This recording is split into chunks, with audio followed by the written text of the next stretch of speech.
네, 안녕하세요. 디지털 목자 최정현입니다. 이제 주일의 후반부. 잠깐만요. 아이고요.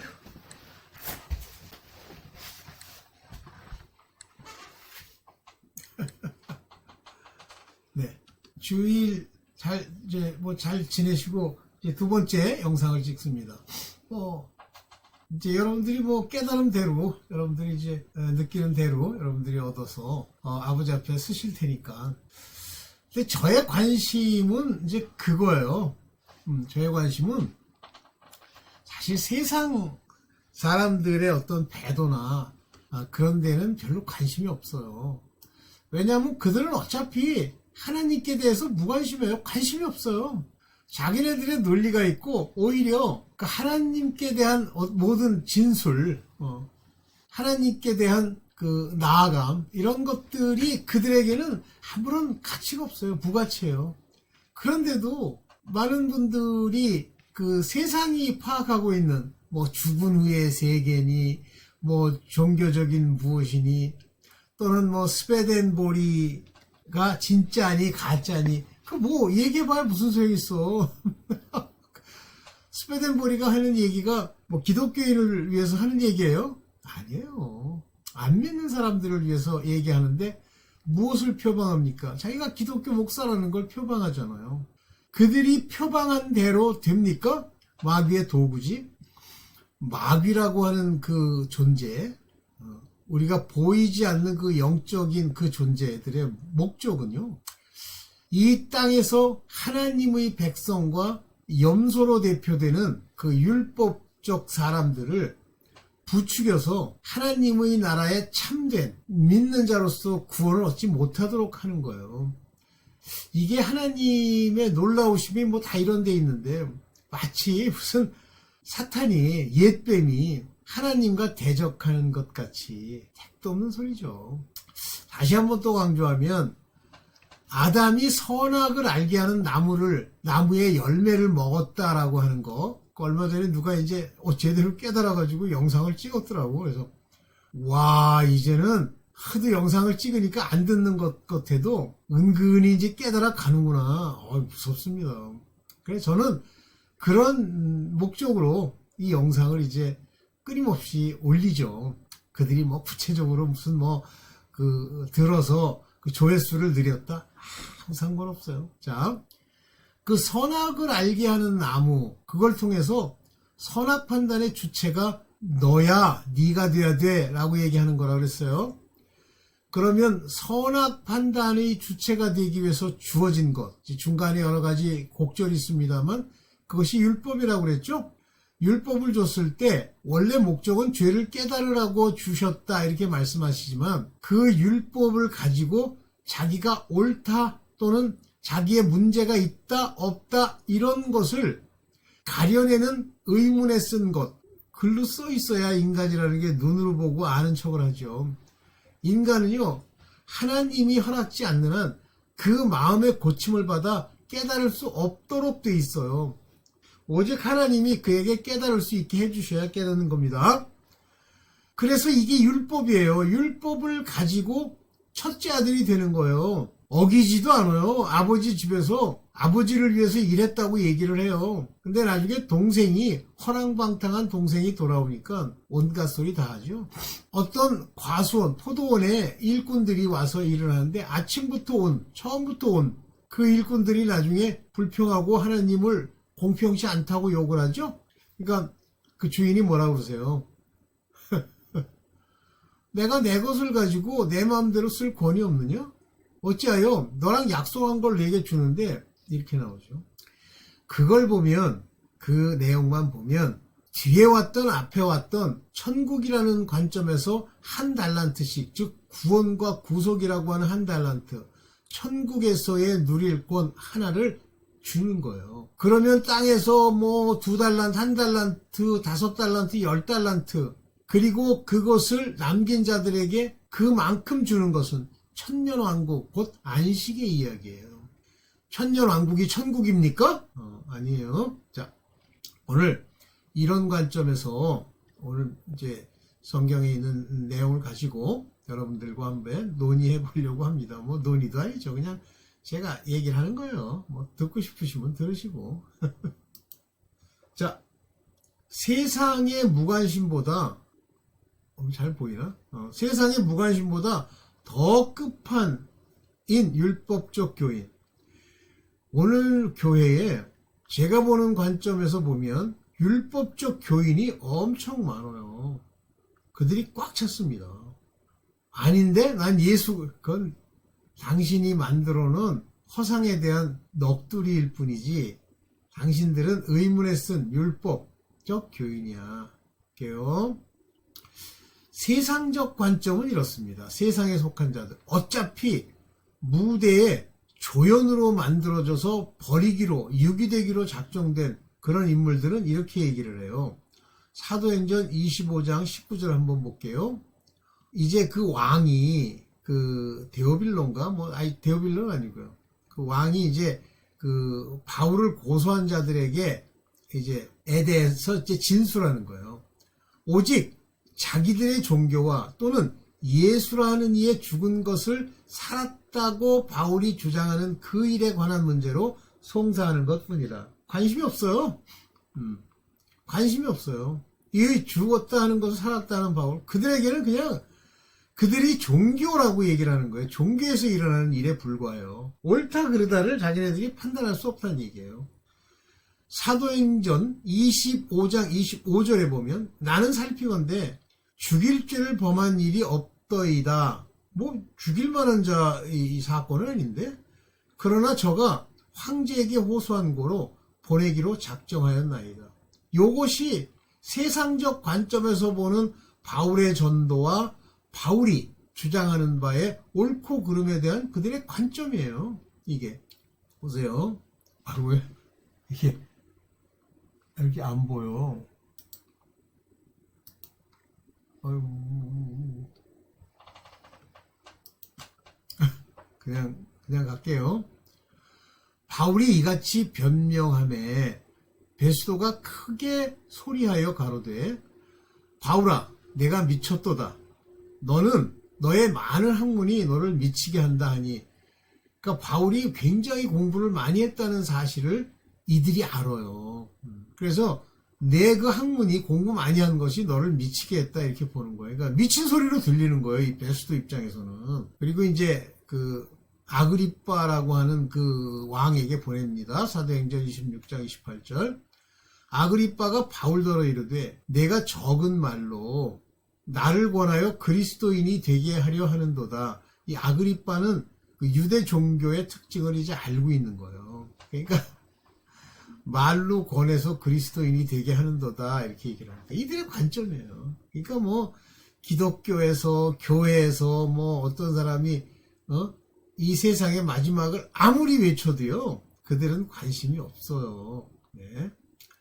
이제 마지막 세상적 관점의 특징이 뭐냐면 이래요. 동시에 바울에게서 돈을 받을까 바라는 거로 더 자주 불러 이야기하더라. 그들의 관심은 돈이에요. 돈을 받을까.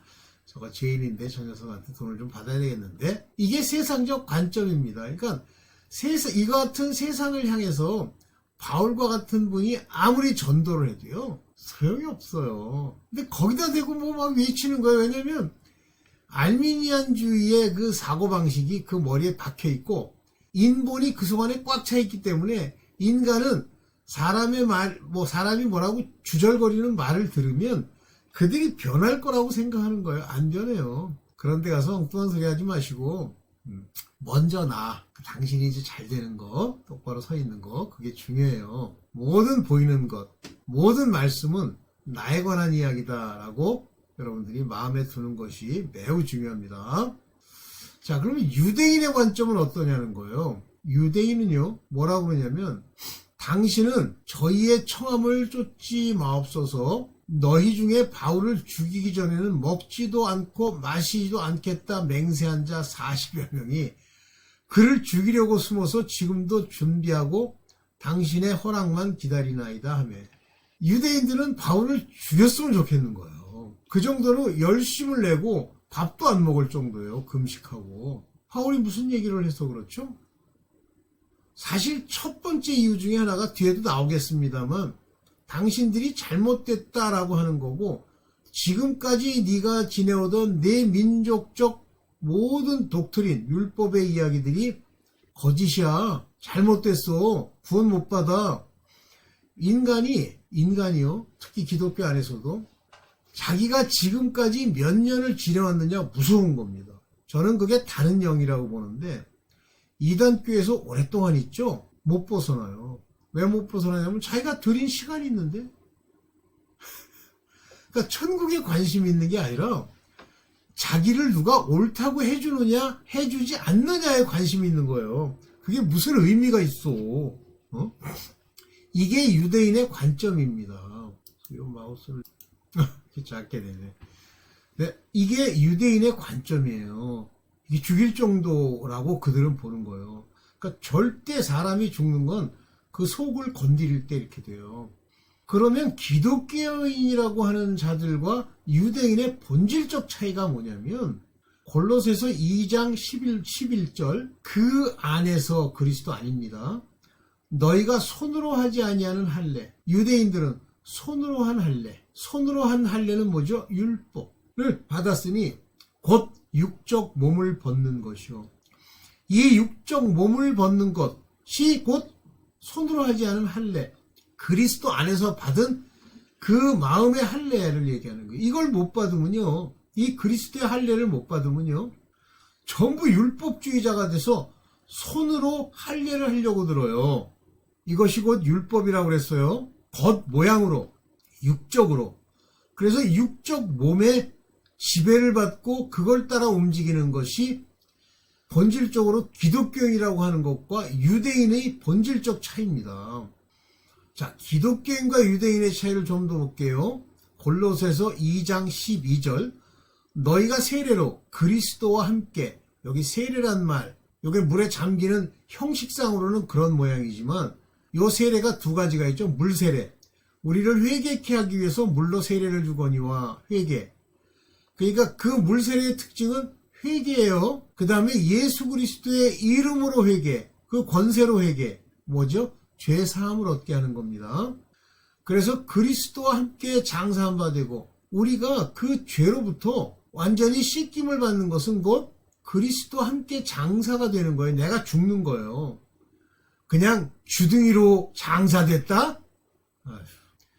죽은 자 가운데서 그를 일으키셨다. 즉 부활의 하나님의 놀라우신 기적의 역사를 믿는 그 믿는 믿음이 그 안에서 함께 일으키심 곧 부활의 소망을 따라서 나중에 영생의 부활로 나오는 이것이에요. 그래서 여기 세례라고 하는 건 내가 죽는 겁니다. 근데 안 죽어. 여전히 살아있어. 자기 생각으로 움직여. 육적인 그 몸의 생각. 이게 기독교인과 유대인의 이제 차이라는 걸 아셔야 됩니다.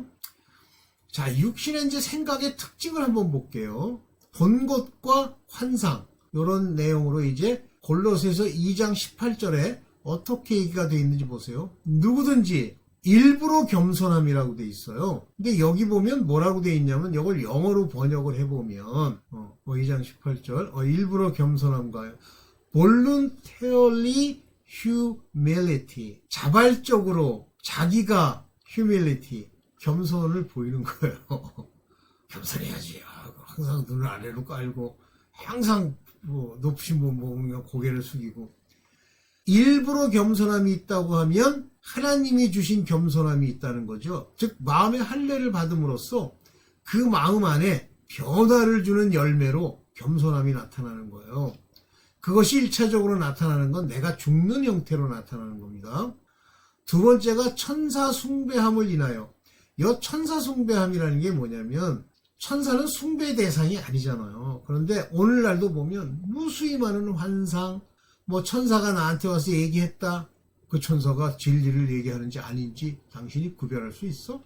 그런데 관심이 많은 거예요. 내가 죽었는데 누가 나타나서 나한테 얘기해줬다. 그게 예수 그리스도께서 말씀하셨다. 네가 뭔데 예수 그리스도를 만날 수 있어? 네가 예수 그리스도를 만날 만한 그 심령에 할례가 있어? 아니에요. 그래서 천사 숭배함을 인하여 그저 봤다는 거. 천사가 보입니까? 그냥 너희 상을 빼앗지 못하게 하라. 이 상이 뭐예요? 구원받는 것이 사라진단 말이에요. 저가 그 본 것을 의지하여 조심하세요. 환상. 저는 아무리 그 사람이 뭐 어제까지 맞추고 조금 전까지 뭐 코털까지 맞췄어도 그 사람이 보았다라고 하는 것에 의지하지 않습니다. 바로 이 보았다라고 하는 것, 그들이 본 것, 이것이 육체의 마음을 쫓아 헛되이 과장될 가능성이 많습니다. 이게 무슨 얘기냐면 뭐 브랜든 빅슨가? 봤다? 내가 이렇게 예수께서 나타나서 뭐 했다? 믿지 마세요. 말씀에 견주어 맞느냐만 따져야지 일부러 겸손하게 뭐 하나님만 찾고 아무 관계도 없이 그냥 주님 이렇게 해주세요, 있어요, 이 얘기하면 된다. 그런 그 일부러 겸손함을 따르는 그런 얘기들도 조심하세요. 또 그 얘기 한마디 했다고 그래서 또 거기에 막 목매고 하지 마시라는 겁니다. 그들은 항상 과장하도록 되어 있다. 그래서 이 fleshly mind라고 하는 건 육체의 마음, 근데 정확하게 말하면 육신의 마음, 육신적 마음. 그 마인드라고 하는 건 두 가지가 있는데, 하나는 영적인 spiritual mind, 영적인 마음, 즉 영의 생각을 담는 그 마인드가 있고, fleshly, 육체를 따라. 육체는 특징이 뭐냐면 과장하고 자기를 높이려고 일부러 겸손하고, 이것들 다 뭐예요? 자기를 높이려는 거죠. 네. 자, 골로새서 2장 23절. 이런 것들은 꾸며낸 경건과 겸손과 몸을 학대하는데 지혜를 나타내 보이지만, 이거 중요한 얘기예요. 꾸며낸 경건이에요. 하나님의 경건으로 통해서 이제 많은 것을 얻는 모습이 있죠. 그런데 이거는 꾸며낸 경건입니다. 무슨 경건이냐면 여기서 will이라는 말을 썼어요. will worship, will humility. will이라는 건 자기 의지적 worship입니다. 그래서 꾸며낸 경건과 겸손과 몸을 학대하는데, 여기 보면은 neglecting of the body, 육체를 neglecting이라고 하는 건 이렇게 무시해버리는 걸 말하는 거예요. 그래서 지혜 있는 모양, 요게 show of wisdom, 지혜의 모습, 보여줌을 나타내주는 것들이에요, 그것이. 그러나 실질적으로 제가 늘 말씀드립니다마는 육체의 욕망, 육체, flesh를 만족시키는 것에 아무런 honor, 어떤 honor라는 건 뭐 높아짐인가요? 아무런 유익이 없습니다. 못해요. 그래서 뭐가 나옵니까? 육체의 욕망. 그걸 못하니까 뭐가 나와요? 음행이 나오잖아요. 음행은 전형적으로 육체가 타락한 우상 숭배를 이미 끝마친 패역한 자의 모습으로 나타나는 것이 바로 lust, 육체의 욕망입니다. 그러니까 뭐 이상한 거 보고 뭐 어쩌고 조심하세요. 자, 여러분들 이 말씀들을 지금 이렇게 돌이켜보면 뭐 느끼는 게 있으시죠? 세상에 나가서 뭐 서울역에서 뭐 전한다. 그 자기 만족을 위해서 전하는 거예요. 실제 그걸로 사람들 변화 안 됩니다. 변화는요, 하나님이 이미 그를 고치시기로 작정하고 물세례를 통하여 회개하고 예수 그리스도로 말미암는 세례로 죄사함을 얻었을 때 오는 기쁨과 평안, 화평, 하나님과의 관계가 회복되기 때문에 그로 말미암아 내 영이 사는 것, 거듭나는 것, 이것을 통해서만 나와요. 그러면 지금 현재 있는 기독교인들 중에 거짓 기독교인들, 그 거짓 기독교인들의 특징이 뭐냐면 본거 의지하죠. 저 환상 이런 거. 그냥 하나의 가십거리로 보는 거지 그것을 진리로 대신 맞받고? No. 그러니까 뭐 봤다는 걸 전하는 사람들이 뭐 대단하게 뭘 한다? No. 육체를 따라 헛되이 과장하고 항상 문제가 있는 거예요. 일부러 겸손하고 나는 이렇게 겸손하고. 그나마 브랜빅스를 조금이나마 좀 괜찮다고 본 건 일부러 겸손함이 없잖아요. 그래도 그 사람도 어떨 때 보면 마치 하나님이 자기랑 뭐 함께 동류급인 것처럼 얘기하는 거 보면 좀 심각하죠. 네. 자, 이번 주일 오늘 잘 지내시고 여러분들 기쁨 가운데 즐거움 가운데 이제 하나님의 참 진리가 무엇인지를 제대로 깨달을 수 있는 그런 분 되기를 바랍니다. 감사합니다.